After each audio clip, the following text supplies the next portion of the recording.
When you suggest to people that their money should be gold or silver coin, as it says in the Constitution, they sometimes stare at you with a blank expression or make the most extraordinary comments.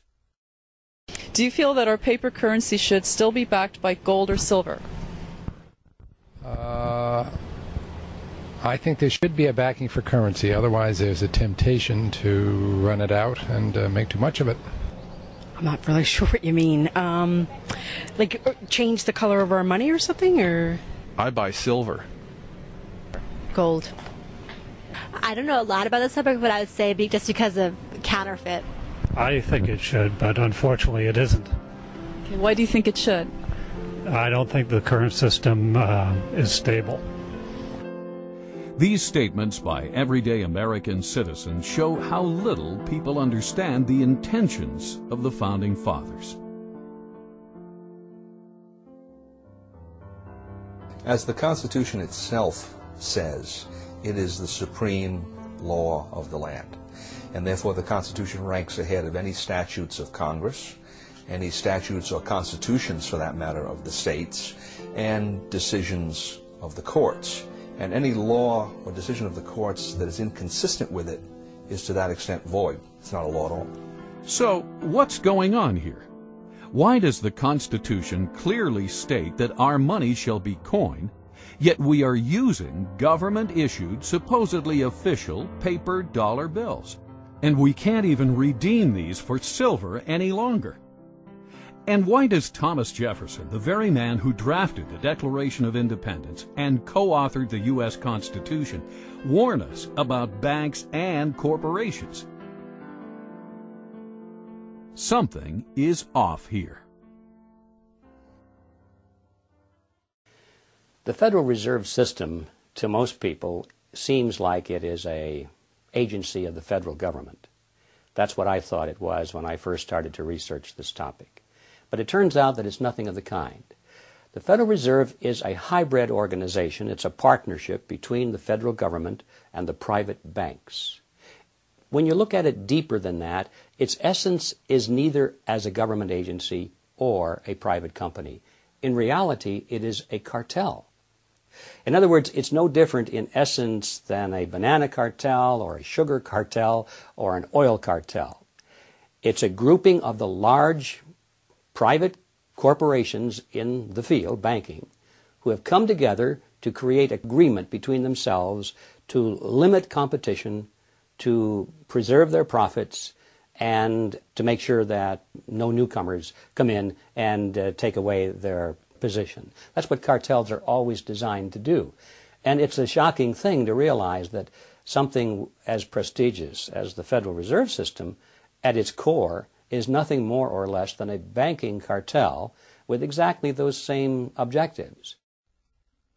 The motivation for Congress to go into partnership with the elite bankers who formed the Federal Reserve is clear. Endless amounts of money could effectively be printed up and lent to Congress. Thus, individual congressmen would no longer be forced to depend on raising taxes to generate additional revenue, an unpopular action that can cost them re-election.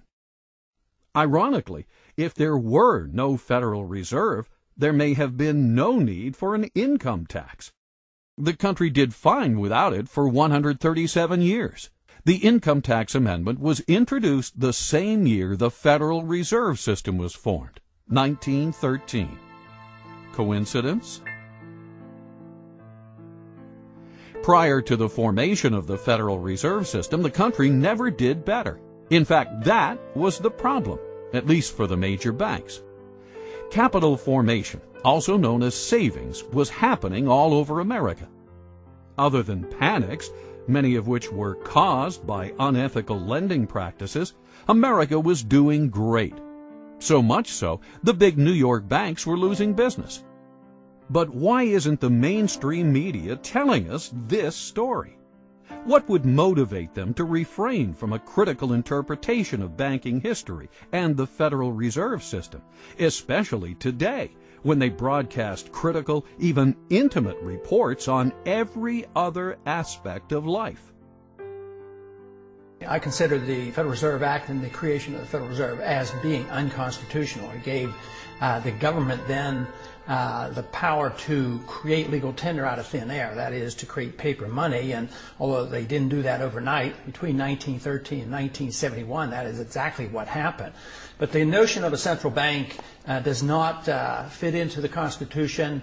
The Congress has the authority to coin money, and only gold and silver should be legal tender. And this is an absolute contradiction of the Constitution to have a Federal Reserve System and a central bank. Not a lot of American people understand it, and I would add that probably not too many people here in the Congress understand it either. I think they see it as a convenience, and I think a lot of other people see it as a convenience because they think they're protected by the type of system that we have.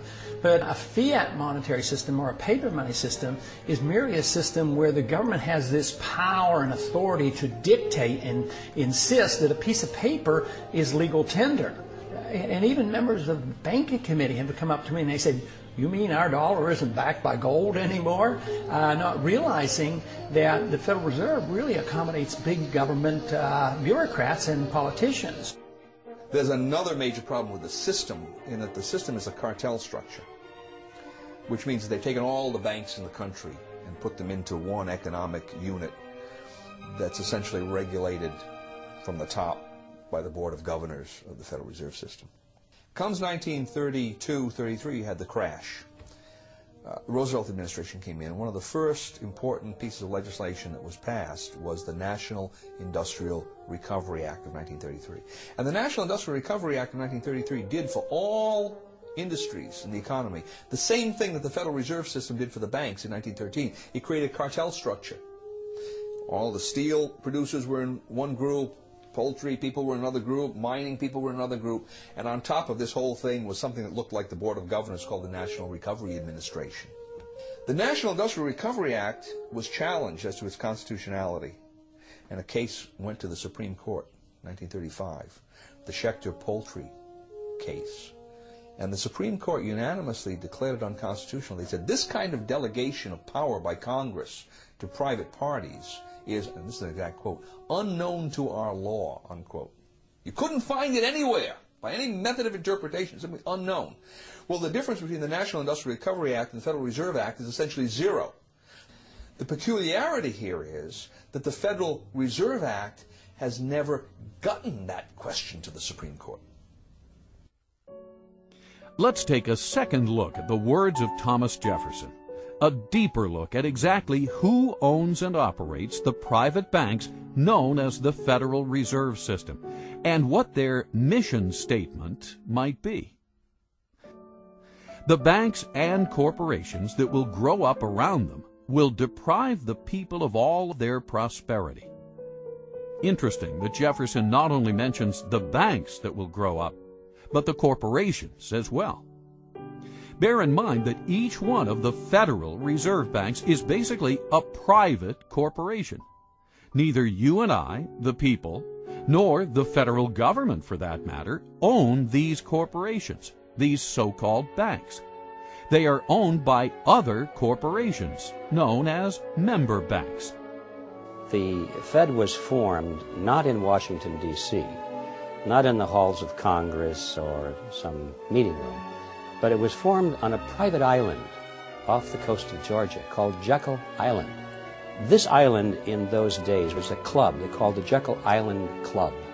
And its members were a relatively small group of billionaires from New York, people like J.P. Morgan and William Rockefeller and their business associates. When they went to the island, they all traveled aboard the private railroad car of Senator Nelson Aldrich. This was November of 1910, and he and 6 other men were told they mustn't be seen together, they couldn't dine together on that evening, and they must avoid newspaper reporters at all costs. One of them carried a shotgun. Just in case he had been confronted by a reporter, he was prepared to tell them that he was going on a duck hunting trip. When they got on board this railroad car, they were told not to address each other by last names, first names only. And 2 of them even went further, and they adopted code names.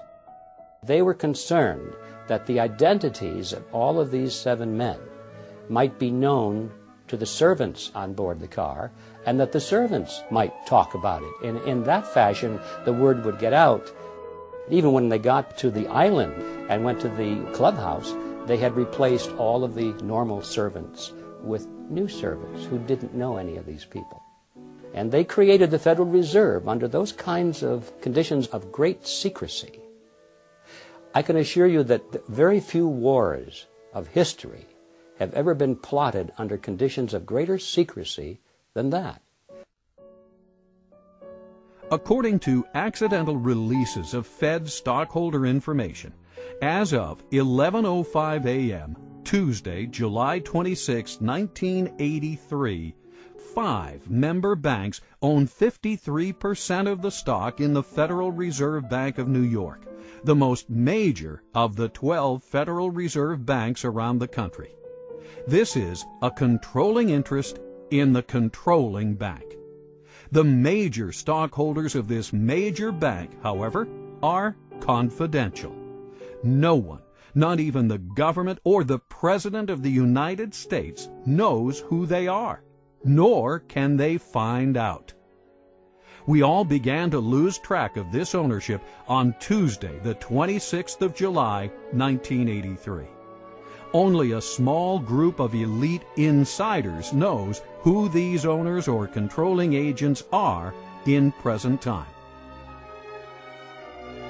Does this sound like a Thomas Jefferson operation? Does this so-called Federal Reserve System sound like something Ben Franklin, the man who invented the pot-bellied stove and co-authored the Constitution, would set up? Or does this system sound more like something George Orwell would write about in his nightmare book, 1984? Again, G. Edward Griffin. In those days, there was a great deal of concern among the American people about the concentration of financial power in the hands of a few very wealthy and powerful financial interests in Wall Street. They called this the money trust. And the cry in those days was to break the grip of the money trust. And one of the primary purposes of the Federal Reserve Act, as it was promoted to the American people, was just that, to break the grip of the money trust. They were going to write a law that was going to take the power away from these people and put it in the hands of their trustworthy politicians, you see. Put it in the hands of the people through the electoral process. That was the propaganda behind the Federal Reserve System. So what's the purpose of the secrecy? It's because when you look at the list of these people who went, they were the money trust. They were the representatives of the banks, of J.P. Morgan, the Rockefellers. They represented Kuhn Loeb and Company, Warburgs in Germany and the Netherlands, and the Rothschilds in England. This was the money trust, not only of the United States, but of the world. Had that fact been known, who these people were that were drafting the Federal Reserve System, the trick would have been exposed, and the public never would have adopted the Federal Reserve Act as, in fact, they did.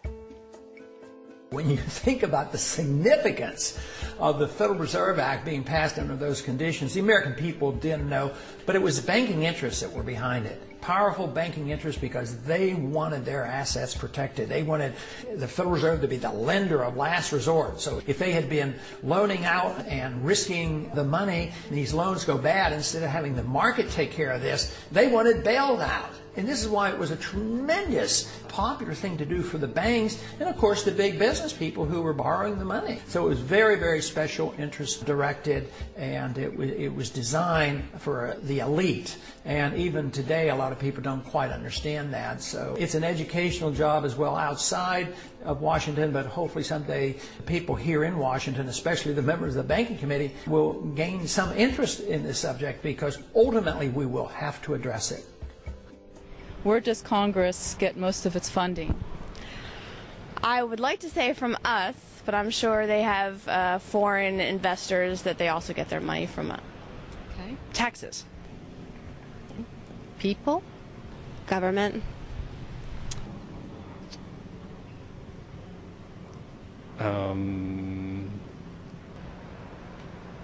It gets it out of federal taxation, of course.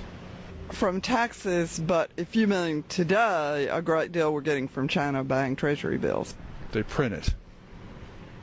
And can you elaborate on that? They have no funding. They have no money. It's all puff and mirrors. They have no money. It's all an illusion.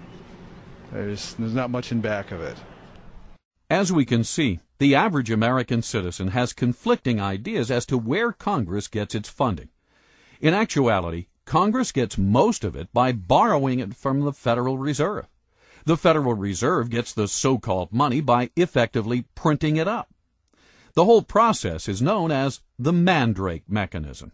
Thus, today's paper currency, far from the gold and silver coinage stipulated by the founders, is essentially created out of thin air. Most people are alarmed when they hear about the fact that the Fed can create money out of nothing and charge interest on it, so-called interest. It starts with Congress. Remember, a moment ago I said that the Federal Reserve System was a partnership between a cartel and the federal government. Mr. Chairman, we've got to go vote, and we want to thank you for being here with us for today. And, well, if there's a partnership, there's a reason for the partners, both of them, to be in it, or they wouldn't be. So why is the banking fraternity in this partnership, and why are the politicians in it? Congress needs more money. They always need more money. They like to spend money. That gets them elected. They don't like to raise taxes because that gets them unelected. The answer, of course, is that they borrow it. If you're not going to tax it from somebody, you can borrow it from somebody else. And that's why we have government bonds and treasury notes and bills and so forth. And we have what's called the national debt, because they've borrowed money to pay for current expenses that they don't want to pay for through taxes, because that would be unpopular. So 30 days after they borrowed $1 billion, or 60 days, whatever the term of the loan is, they have to pay that money back. Well, lo and behold, it turns out that the congressmen and the senators are still not taking in as much money in taxes as they are spending in benefits, so they don't have the money to repay the loan. So what do? Easy. Borrow some more.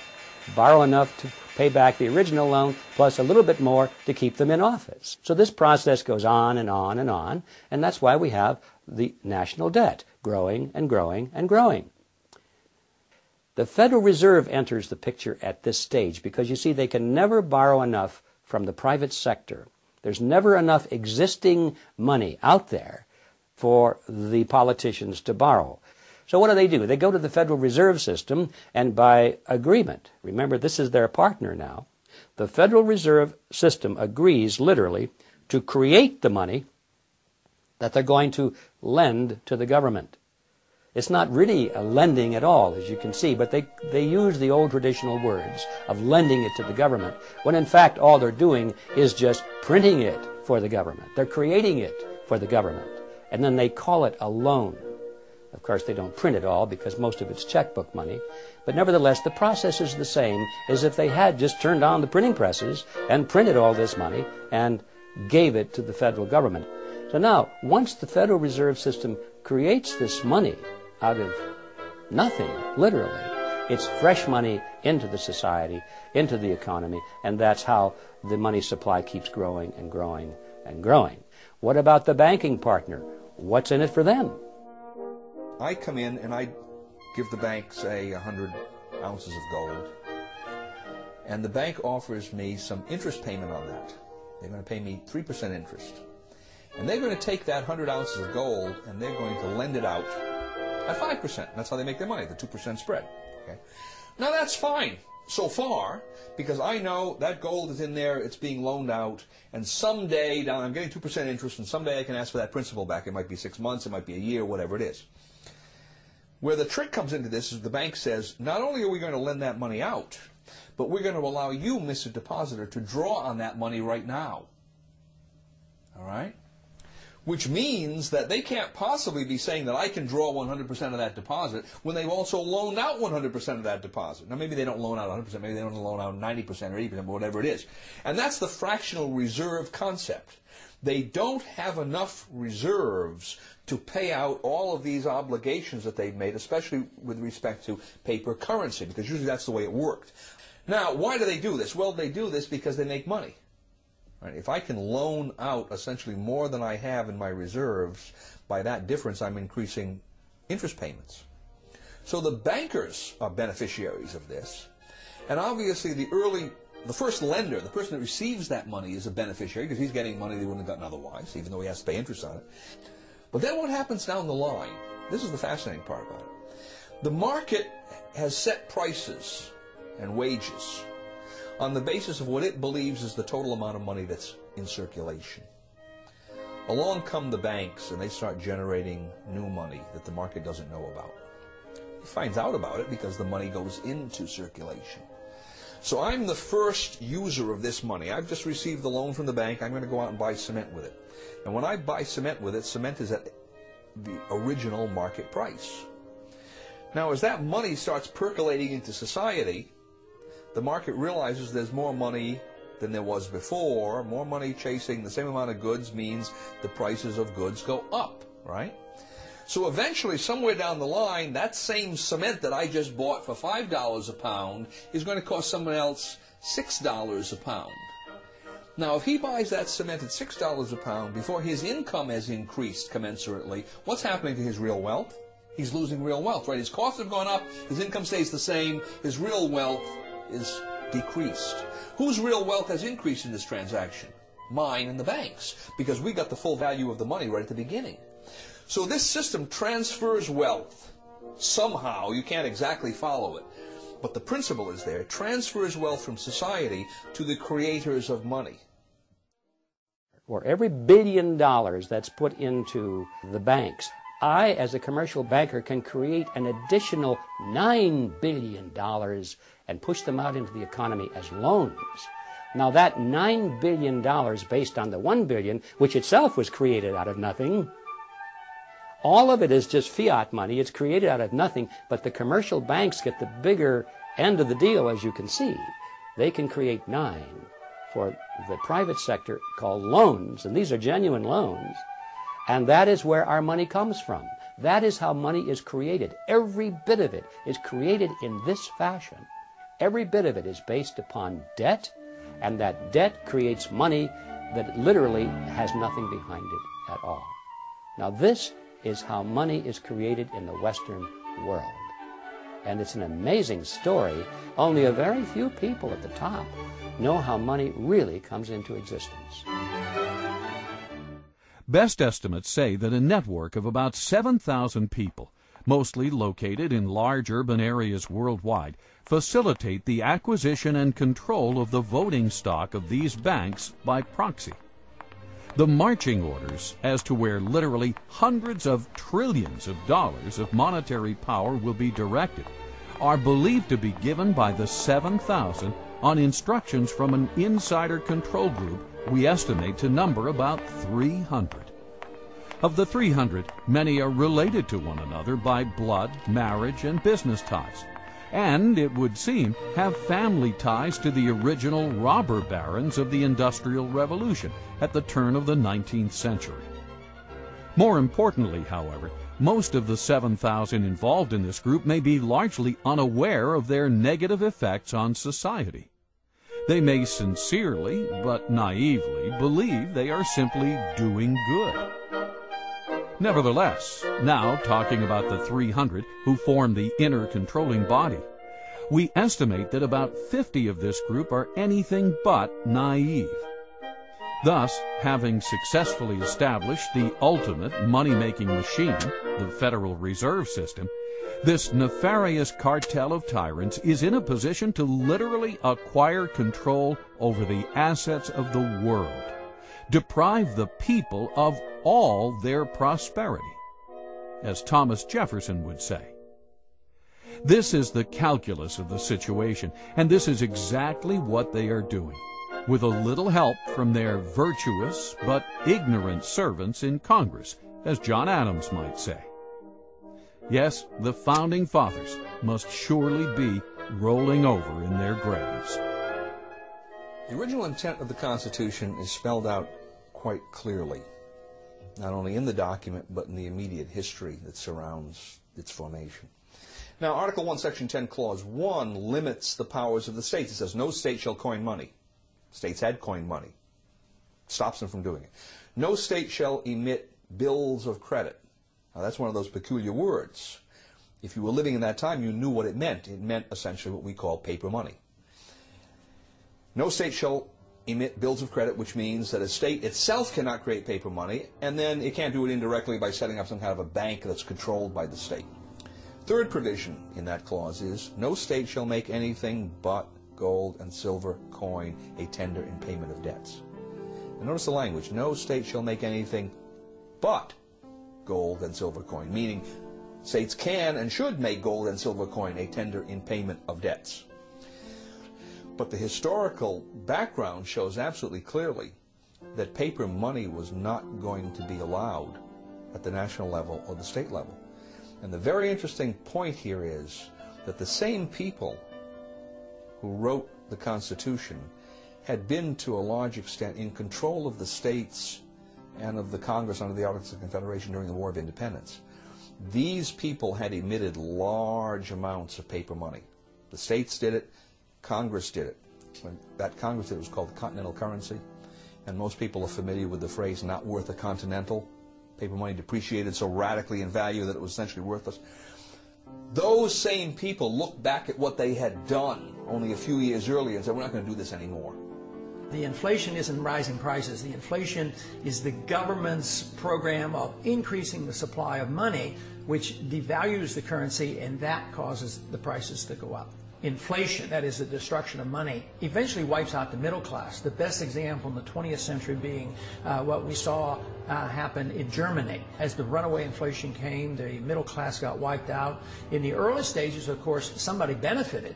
Eventually it hurts everybody. But in this country right now, we have constant insidious inflation, so there's a transfer of wealth from the poor and the middle class to the wealthy. But because it affects the business cycle and causes prices to go up in general, who suffers the most? The people who can afford it the least. That people on fixed incomes, low middle income people, poor people. I think it especially hits hard low middle income people who are trying to make it on their own and won't go on the dole, because their prices go up more and they're the first ones to lose their job when the business cycle turns down. The Federal Reserve, by increasing the credit, creates the boom part of the cycle, but then there's always the resulting downturn of the cycle when unemployment rises. We're always live. It's almost impossible to believe that the all-powerful dominant media, what Bill O'Reilly calls the elite media, would endlessly cover all these issues, yet be silent on the very subject that is common to all of them: money, and the entity that creates and manages the so-called money supply, the Federal Reserve System. Why is this? One can never watch enough television.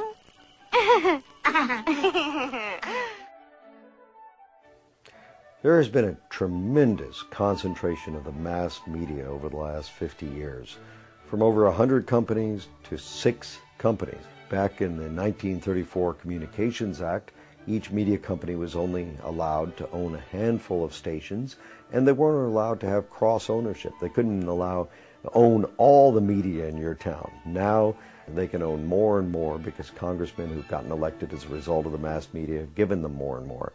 That means very few people have the right to speak to us over television, over radio, through the New York Times, the LA Times, the different news media. The whole purpose of the First Amendment is to guarantee that we have more, not less speech. However, when you start to get down and say only a few people can put up their soapbox, only a few people can address the audience, suddenly you've limited the amount of speech. Now that's the government control of speech. On the other hand, when those few people recognize that the government is the one that's licensed them to speak, they start to act in a way that's not going to jeopardize that relationship. Could this be one of the reasons any critical reporting of universally important issues, such as the Federal Reserve, have been cut out of the public debate for so long? As Ted Turner relates in his article, My Beef with Big Media? Why would major media corporations that control the information flow to 95% of the American citizens, fail to report on the detrimental activities of the Federal Reserve System, a government-sanctioned, quasi-private banking cartel that literally controls 100% of the money flow to the same citizens, as well as the lion's share of the money flow to Congress itself. The amount of money it costs today to run for Congress or even to run for president is obscene. And most of that money goes into television commercials and spots and all of the mass media advertising that needs to be done to reach the 295 million Americans, a vast number of people. And when that person wins, if the media has supported him, naturally he wants to pay them back. He may not think of that consciously, but in appropriating licenses and expanding territories and allowing them to own more than one media outlet, that's exactly what happens. As a result, the number of media companies, as we said before, has concentrated in a few hands. And unfortunately, Congress and the media work together to present an image to the American people that does not always include every aspect of the truth. This reciprocity, this in cahoots process, has obscured many of the more important issues to the American people. And there's no more important issue than the issue of fiat money. When you give men the power to create money out of nothing, you shouldn't be surprised if they turn around and create money out of nothing, because that's what they're supposed to do. Now, the underlying philosophy is that, well, we'll be very conservative about it. We won't run rampant. We won't abuse this power, would we? So we give them blindly this power to create money out of nothing because we trust them to use this power wisely. Nowhere in history has this ever been a justified trust.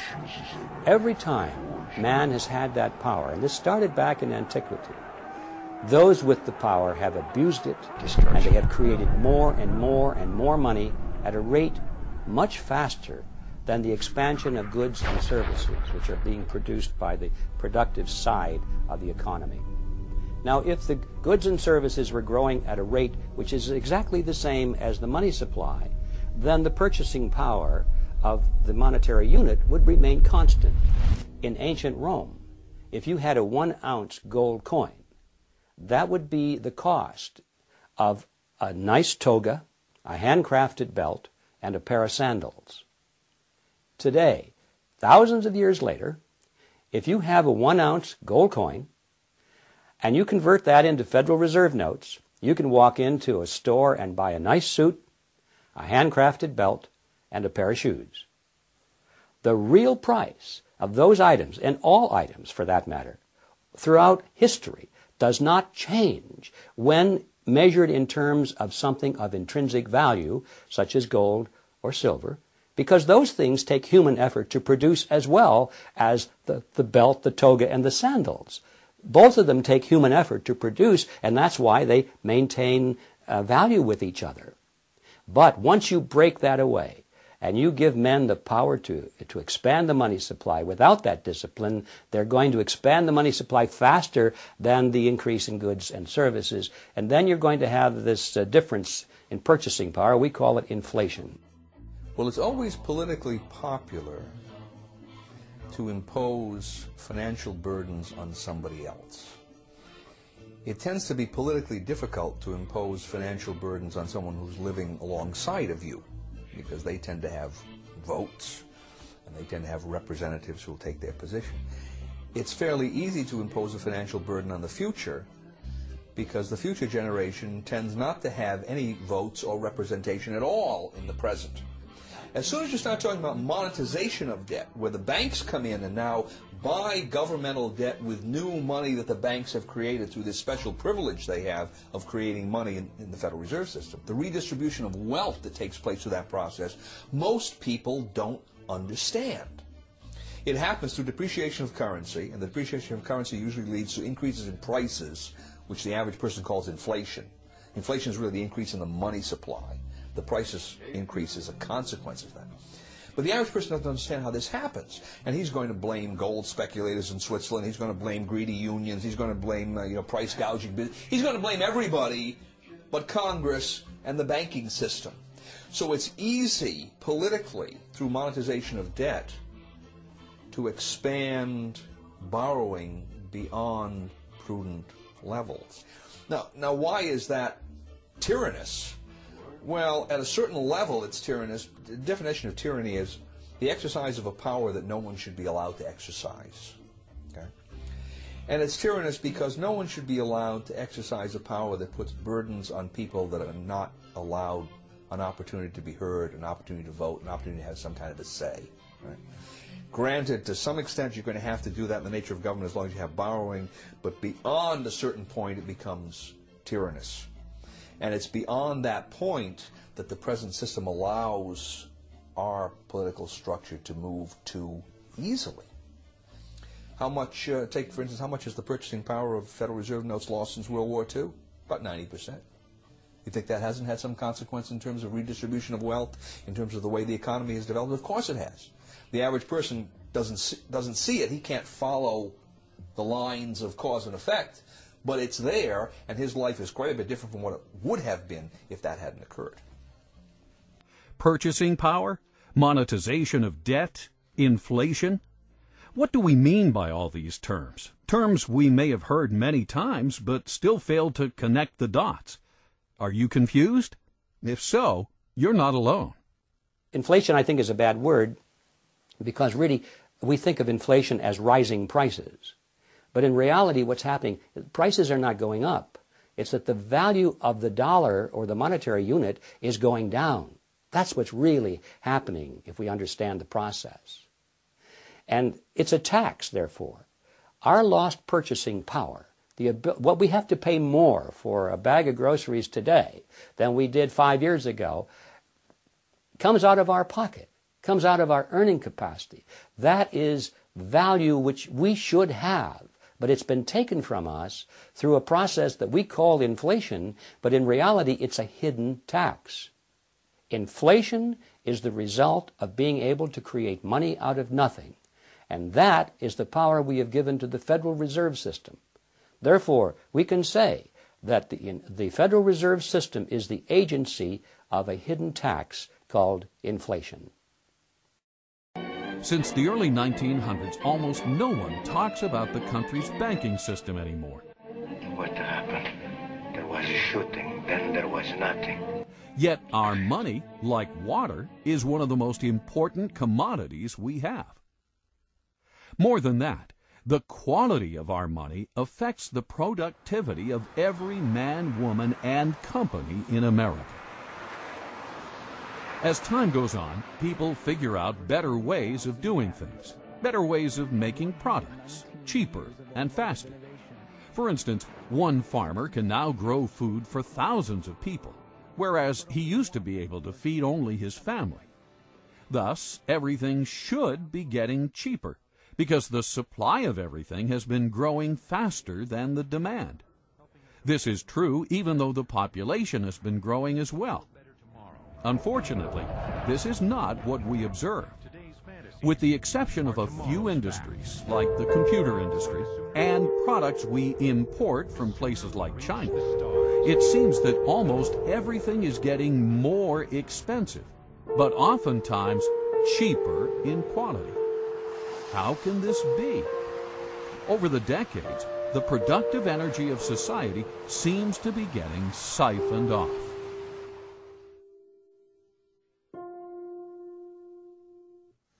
Well, it's hard to predict, but I certainly think it's possible, because I think the financial bubble worldwide is something that we have never experienced before. We've had tastes of that. But Alan Greenspan, in one way, is a genius, in another way, he is an unbelievable threat to us. He's a genius in the sense that in a technical fashion, he's been able to keep this system of inflation together longer than anybody else has been able to, especially in this last go-around from 2000 on. With the collapse of the NASDAQ bubble, we really didn't have much of a recession because he immediately started inflating massively, taking interest rates down to 1%. And now, of course, he's a little bit frightened about the bubble, and he's curtailing credit to some degree. But the dollar has become the gold of the world. The world central banks have accepted the dollar as if it were gold. Greenspan claims that they have gotten the paper money to act as if it is gold, which I strongly disagree with, and all the hard money people disagree with.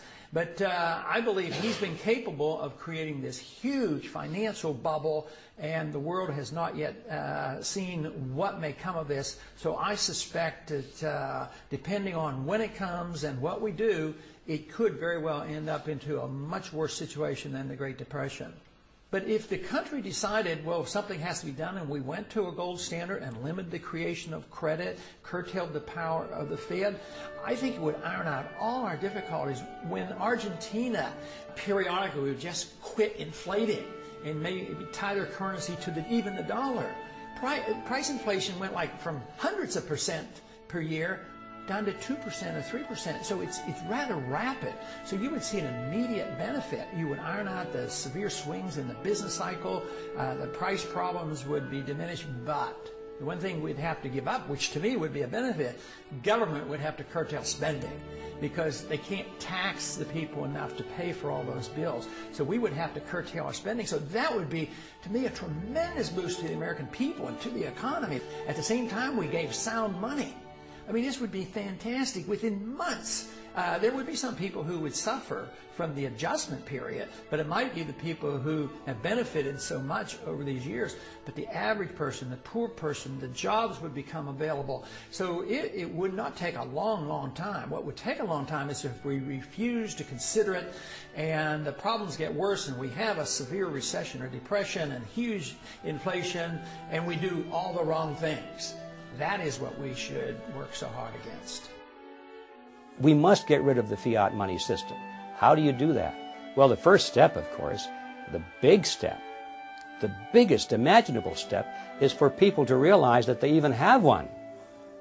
I mean, how many people walking up and down the streets that go into the polls each year and elect their leaders, how many people know that we have a fiat money system?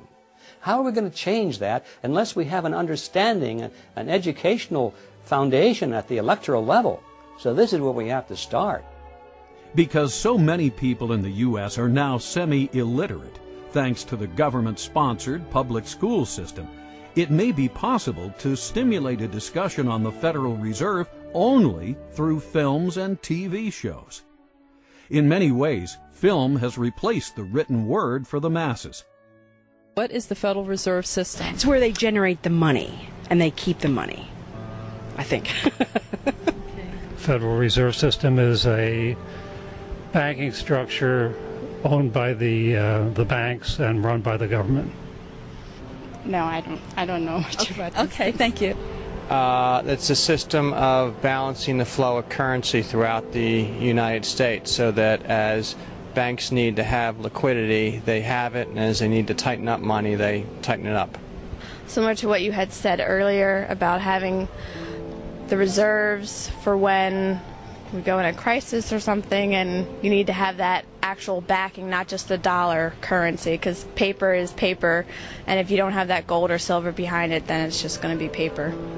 It was established in if I guessed, I'm not sure, 1913 perhaps, to establish stability in the American financial system. I don't know the answer to that.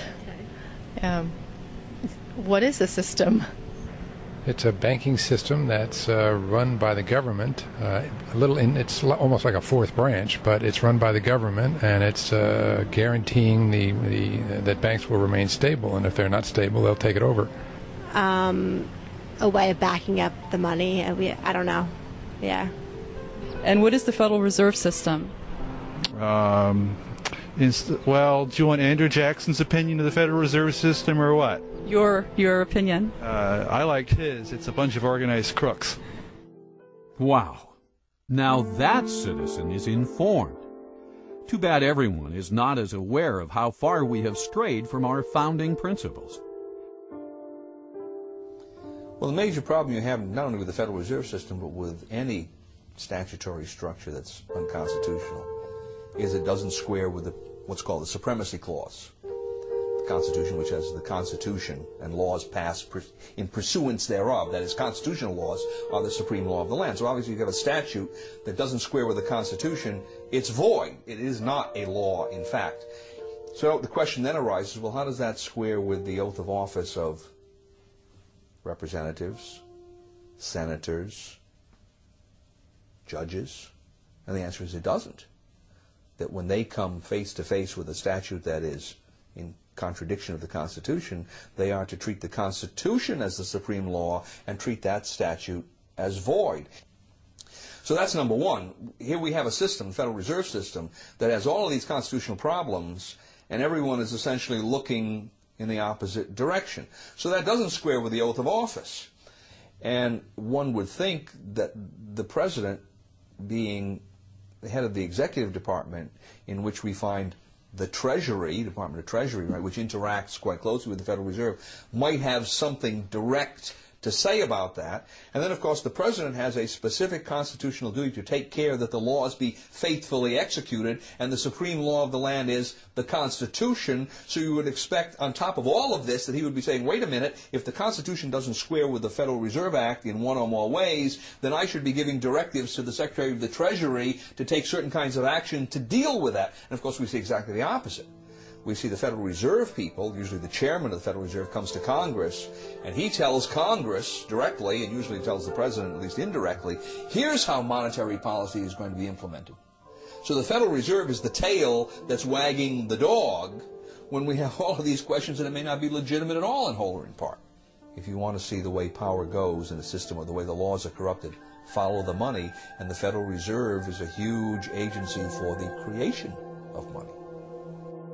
If you study monetary history throughout thousands of years, you will find out that paper money has been tried many, many times, and it never succeeds. It always ends badly. The question is when will the dollar end badly? Will it be next year, or in 5 years, or 10 years? I'm convinced it will end unless we do the right things, and that is restore soundness to the money, put restraints on our government, either strictly curtail the power of the Fed or get rid of the Fed.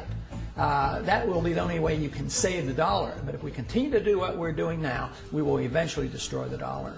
Throughout history, as governments grow, they limit the individual's rights. The same thing happened in the Roman Empire. We know this from history, but we also know it from Shakespeare's wonderful play, Julius Caesar. As we start moving toward a bigger and bigger government, it's going to mean that the individual no longer has the right to own his property, the right to do what he wants, the right to live freely, the right to worship as he wants, the right to speak as he wants. The government starts to tell us what to do. Most of the time they think they're telling us what to do in their best interest, but the trouble is that government, as Adam Smith pointed out, John Locke pointed out, as the great thinkers of all time have always pointed out, don't really know what's right to do. Government often makes the wrong choices because it doesn't understand the consequences of its actions. So even when it doesn't desire to be a nefarious force, to be a dark force, it often is. The problem that we have is the result of legislation. Congress has to make fundamental changes in the present system. I don't think that it's possible to impose from the top down even the constitutional system, because no one out there now is used to using gold and silver as their money. So what needs to be done is to create a competitive system of currencies. Leave the Federal Reserve System there. Slowly, over 6 months or a year, take away some of its legal privileges, its legal tender privilege, its privilege as the only medium to pay government taxes, so forth and so on. And over on this side, create a gold and silver system. And then you will have competition between the two, the paper money price structure and the gold and silver price structure. And it will be a competition. What happened is in this competition, gold and silver would win out, because in competition the free market usually wins out over governmental intervention and special privileges. And that's the reason we have governmental intervention and special privileges, to keep the free market from winning out. And that's why they go to government, to ask for legal privileges, all right? So that's the first problem. Now the second problem is I don't see that happening through Congress, because there are just too many loggerheads in Congress to get the thing started. So my suggestion is that it begin in some state, a small state, a state that probably has a certain amount of its taxes that it can hypothecate to gold. And if the system worked and more people were asking, then the state could expand the areas of taxation and bring more people into it. And eventually you would, if it worked, you would see the whole the state's monetary system, the government, state government, would be on a gold system. And then I would think as well you'd begin to see that spreading into the economy. Now, if that were to happen, then I think other states would look at this and say, well, that makes sense. Let's begin to move in that direction. You could look at it essentially as a monetary insurance policy.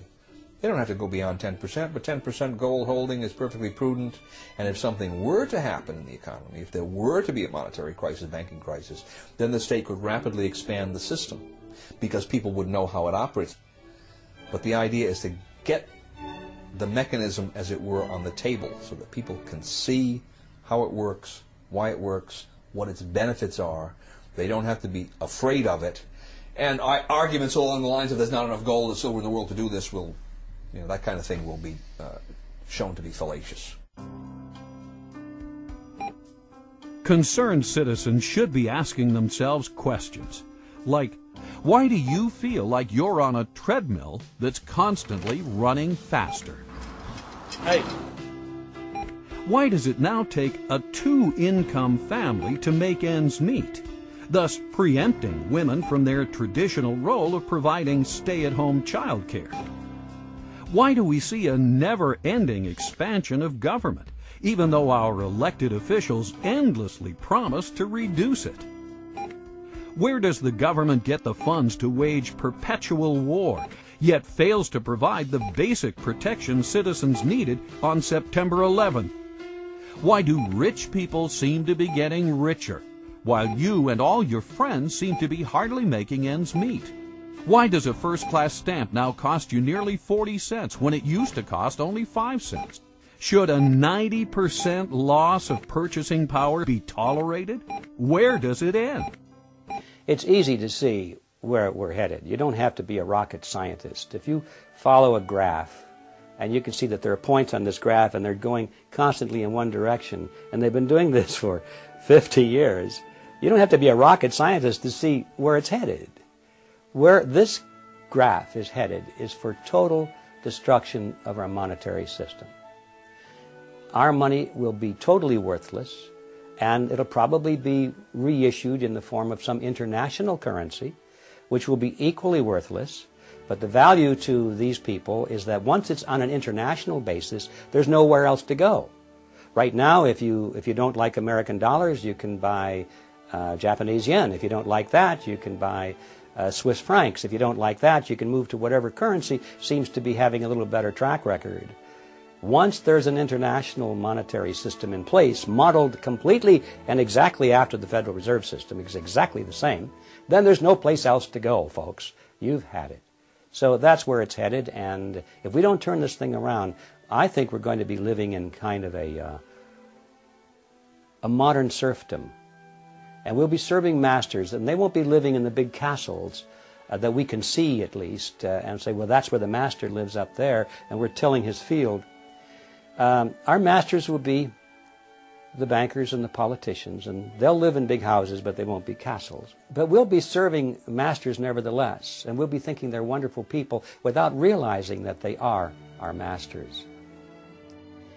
If the United States went back to constitutional money, it would be an amazingly wonderful event, because it wouldn't be just going back to constitutional money. In order for that to happen, that means you'd have to assume a groundswell of awakening on the part of the electorate.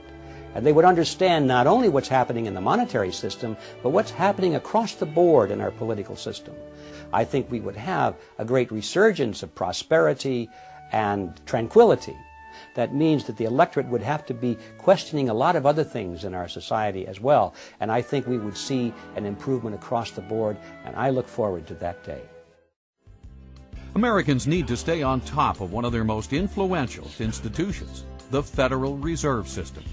They need to start asking questions, not only of their representatives, but of no less than the President of the United States, whose sworn duty is to uphold the law of the land, especially the supreme law of the land, the U.S. Constitution.